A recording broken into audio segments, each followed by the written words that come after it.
Semalam waktuku sendirian, angin bertiup kencang.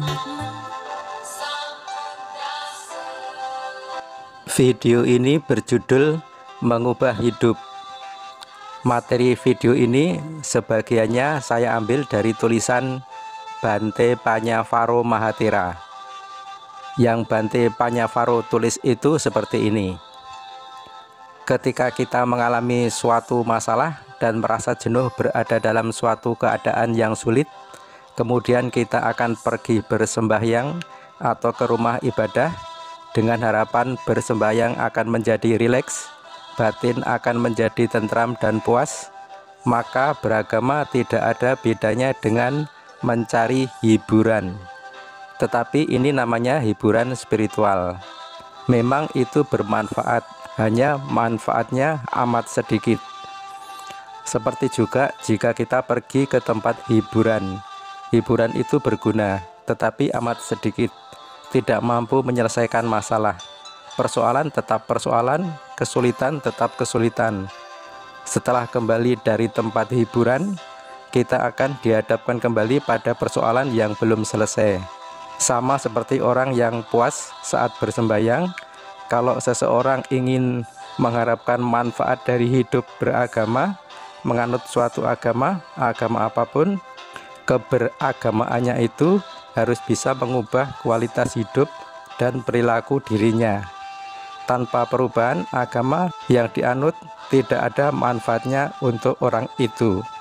Jika hanya puas saja sudah dianggap beragama, puas bersembahyang dan setelah itu selesai, maka agama tidak membawa kemajuan bagi kehidupan seseorang. Oleh karena itu, marilah kita menggunakan alat dan sarana yang disebut agama dengan sebaik-baiknya untuk membuat perubahan dalam kehidupan kita masing-masing. Perubahan itu harus diusahakan, tidak bisa dengan hanya meminta. Kita tidak bisa mengharapkan dari yang lain. Kita sendirilah yang harus berjuang untuk mengubah hidup kita.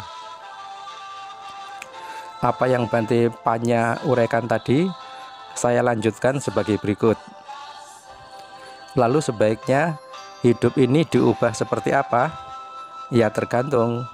Kalau Anda, masih hidup berkekurangan, maksudnya berkekurangan materi, sehingga Anda merasa hidup Anda susah, maka Anda harus berupaya mengubahnya untuk bisa hidup dengan berkecukupan. Dengan catatan, carilah materi dengan cara-cara yang baik dan benar. Kalau Anda meski hidup berkekurangan, sebagaimana penilaian orang lain, kalau Anda merasa no problem, ya tidak mengapa. Kedua hal tadi adalah kehidupan ditinjau dari sisi kecukupan materi. Tetapi sekali lagi, hidup ini harus berubah. Kualitas spiritual kita harus terus berubah maju, terus meningkat ke arah yang lebih baik, searah dengan peningkatan usia kita. Kalau kita ini dalam menjalani hidup tidak memiliki keinginan untuk terus berubah menjadi lebih baik, terus berubah menjadi lebih bijak dan lebih bajik, maka kita tidak akan pernah mencapai tujuan hidup yang diajarkan oleh agama kita, yang sebenarnya mengajarkannya. Jadi kita harus tahu persis apa yang diajarkan oleh agama, yaitu untuk bisa terus-menerus menjadi lebih bijak dan lebih bajik, menjadi lebih tidak serakah, menjadi lebih tidak membenci, dan menjadi lebih pintar, lebih tidak dungu, lebih berakal sehat, tahu mana yang baik dan benar, serta tahu mana yang buruk dan salah, yang mana kita ini perlu terus-menerus berupaya mensucikan hati dan pikiran. Kedua kondisi yang sudah saya sebutkan tadi, yaitu hidup dengan berkekurangan materi dan hidup dengan berkecukupan materi, dua-duanya bisa memiliki keinginan dan bisa berupaya untuk terus berubah menjadi lebih baik, terus menjadi lebih bijak dan lebih bajik. Namun ketahuilah bahwa hidup dengan berkecukupan materi itu lebih mudah mewujudkan kebijaksanaan dan kebajikan. Tidak serakah berarti kita lebih mudah untuk memberi, lebih mudah untuk berdana, karena punya banyak materi. Tidak membenci karena hidup kita yang tidak berkekurangan, maka kita tidak akan iri dengan orang lain. Keiri hatian kita mungkin sudah tidak ada, atau paling tidak ya kemungkinannya tidak sebesar orang yang hidupnya berkekurangan, yang iri dengan orang lain yang hidupnya berkecukupan. Dan dengan berkecukupan materi, kita akan lebih mudah belajar dan praktek ilmu agama. Uang transport untuk belajar ada, untuk beli buku ada, untuk keperluan pergi ke rumah ibadah, uang bensin ada, dan seterusnya. Sehingga dengan selalu belajar, maka kita tidak akan dungu dan memiliki akal yang sehat. Jadi kesimpulannya, dalam hal materi dan spiritual, dalam hidup ini kita hendaknya berupaya untuk menjadi lebih baik dan lebih meningkat. Semua agama selaras dengan pemahaman ini. Tetapi ada tetapinya. Janganlah dalam berupaya meningkatkan kecukupan materi dan meningkatkan kualitas spiritual itu, kita bersikeras melampaui batas-batas kemampuan kita yang sebenarnya. Ambillah jalan tengah. Berupayalah yang memadai. Sebab kalau tidak, maka kualitas spiritual yang kita harapkan meningkat justru akan menjadi mundur kembali atau menurun, karena kilesa atau kotoran batin kita bukannya lebih berkurang tapi justru akan muncul lagi.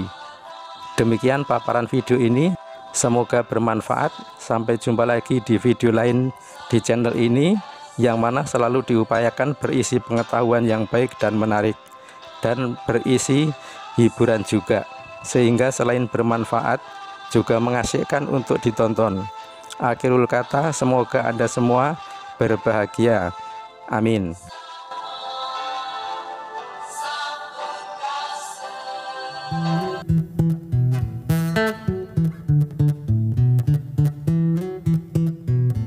Semalam waktuku sendirian, angin bertiup kencang, mendung berganti hujan, hatiku nggak karuan. Aku bertanya-tanya, ada apa gerangan, tapi ku nggak peduli, mungkin gejala alam.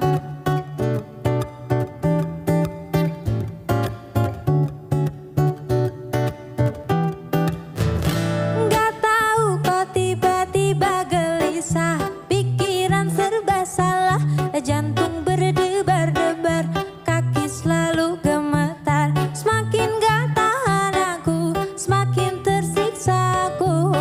Lalu ingat dirimu, ingin ceritakan resahku.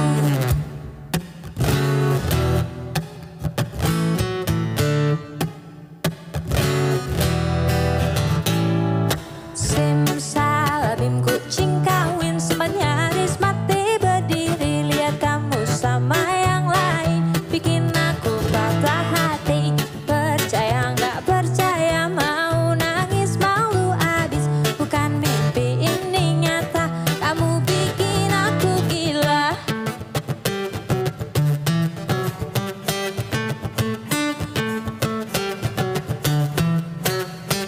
Mual mules, perut pun jadi kembung, pandangan berkunang-kunang. Oh, akhirnya ku rasakan apa yang ku takutkan. Sungguh ku tak menyangka, sungguh ku tak mengira, kamu yang aku cinta, pandai bersandiwara.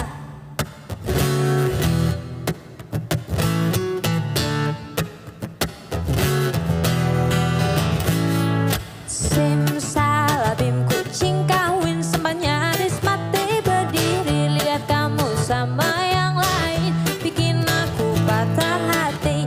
Percaya nggak percaya, mau nangis malu abis. Bukan mimpi, ini nyata, kamu bikin aku gila.